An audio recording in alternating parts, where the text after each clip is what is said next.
여기 욥이 이렇게 이야기할 때에 울면서 고백했을까요? 마음의 여유를 가지고 고백했을까요?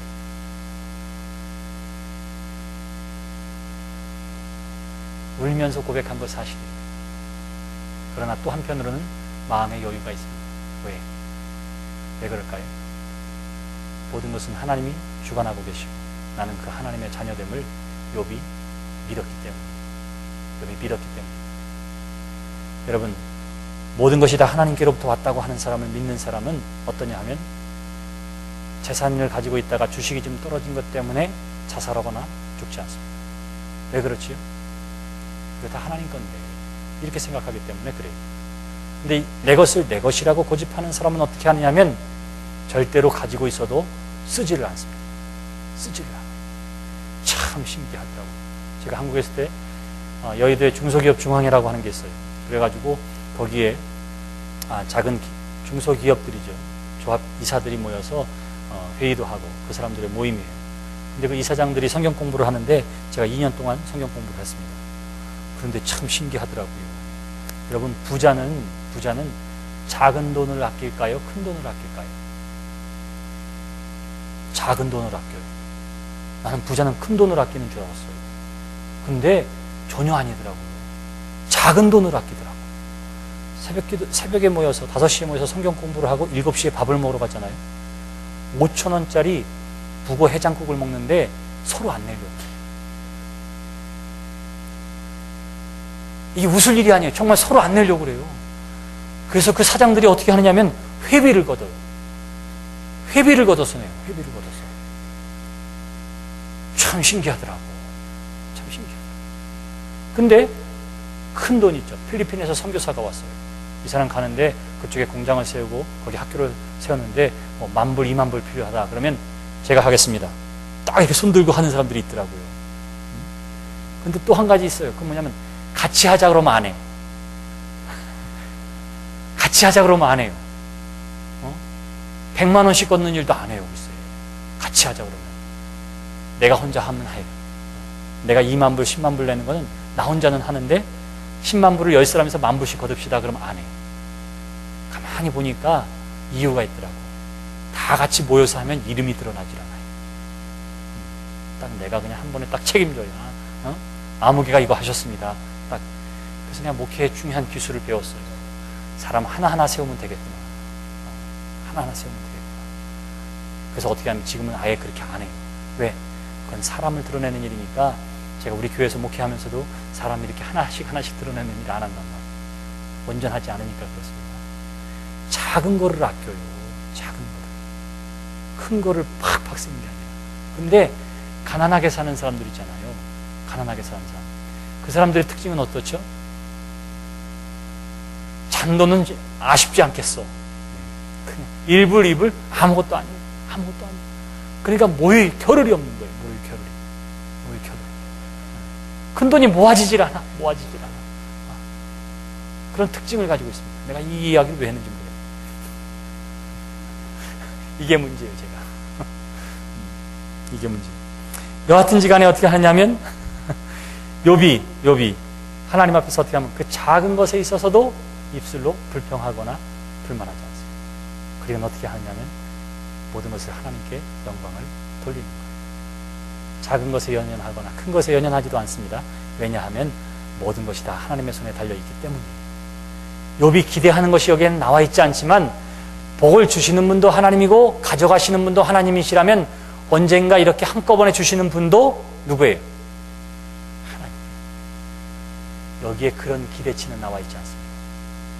그러나 욥의 이 신앙 가운데는 그러한 것이 있었기 때문에 당장은 눈물을 흘리지만 마음에는 여유를 가지고 있었을 거예요. 하나님의 자녀가 어떠냐면 이래서 하나님의 사람은 여유가 있어요. 여유가 있습니다.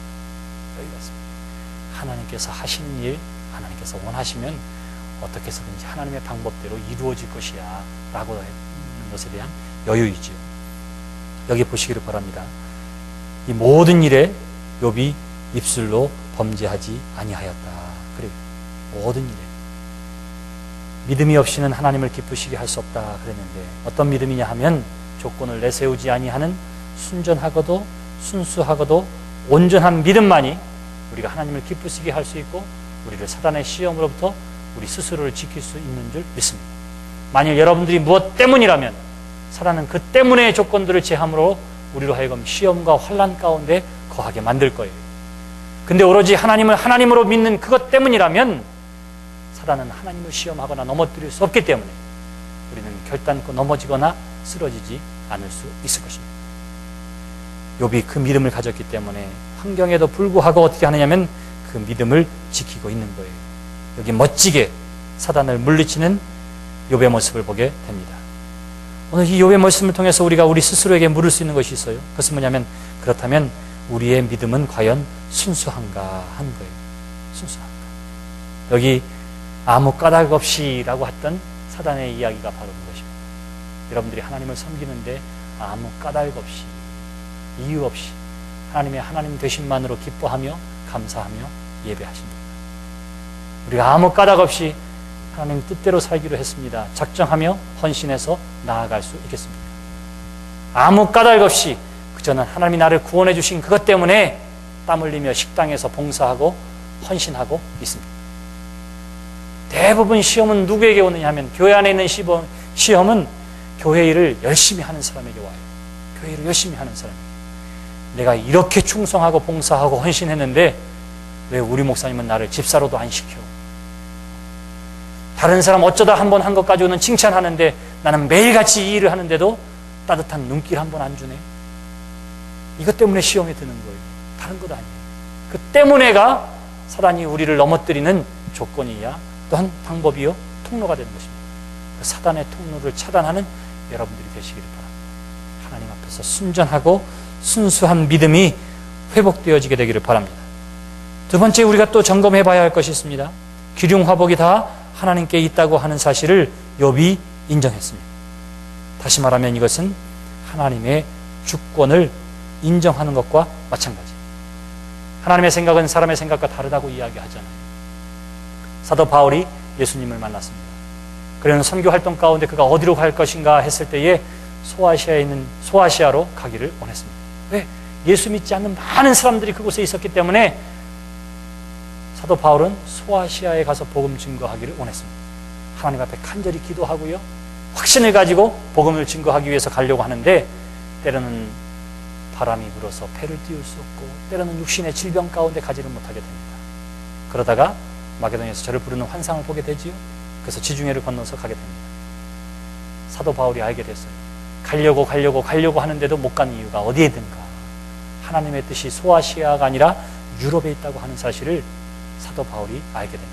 여기서 알았다고 하는 것은 인정했다 이런 뜻이에요. 내가 가려고 내가 계획한 길은 저 아랫역이지만 그러나 하나님은 지중해를 건너 유럽으로 가게 하시는구나 하는 사실을 알고 인정하고 그리고 그 길에 사도 바울이 순종하고 나아가는 거예요. 어떤 사람이 부흥의 은혜 받고 내가 선교사가 되겠습니다. 이렇게 작정하고 손들 수 있어요. 그래는 준비하고 가려고 하는데 그것이 뜻대로 되지 않을 때가 있습니다. 그러면 우리가 기도해야지요. 하나님의 뜻을 구해야지요. 하나님 어디로 가기를 원하십니까? 내가 무엇을 위해 부름받았는지 하나님 알려주시옵소서. 길이 막힐 때에 하나님께서 우리에게 주시는 마음의 감동이 있습니다. 말레이시아도 아니고 회교국가도 아니고 아프리카도 아니고 내가 있는 그 자리가 내가 충성하고 헌신해야 할 선교의 장이라고 하는 사실을 때는 하나님 우리에게 가르쳐 줄 때가 있습니다. 어쩌면 가장 중요한 미션 필드가 어디냐 하면 여러분들이 지금 살고 있는 집이고 이웃이에요. 그럼 사람들은 어떻게 하느냐면 배를 타고 비행기 타고 저 멀리 가는 것만이 선교라고 생각합니다. 예수님께서 성령을 통해서 우리에게 주신 말씀이 있지요. 그것은 무엇입니까? 오직 성령이 너희에게 임하시면 너희가 예루살렘과 온 유대와 사마리아와 땅끝까지 어디서부터 시작해요? 예루살렘으로부터 시작해요. 근데 사람은 땅끝에 가야만 선교한다고 생각합니다. 그런 사람은 절대로 하나님이 땅끝에 보내지 않아요. 여기에서 그 일을 감당하는 사람을 통해서 땅끝까지 가게 하는 것입니다. 그러니까 여러분들이 내가 지금 사는 이곳에서 예수 믿었는지 오래됐지만 한 번도 전도한 적 없는데 어느 날 부흥해서 너 저 나라로 가 이런 경우 많지 않습니다. 많지 않아요. 그러니까 손 두고 가겠다 여기서 훈련되지 않는데 글로 보내는 경우 거의 없어요. 왜 그런지 아세요? 하나님으로부터 쓰임받았던 모든 사람들이 우리는 잘 모르지만 어떻든지 간에 훈련된 것이 있습니다.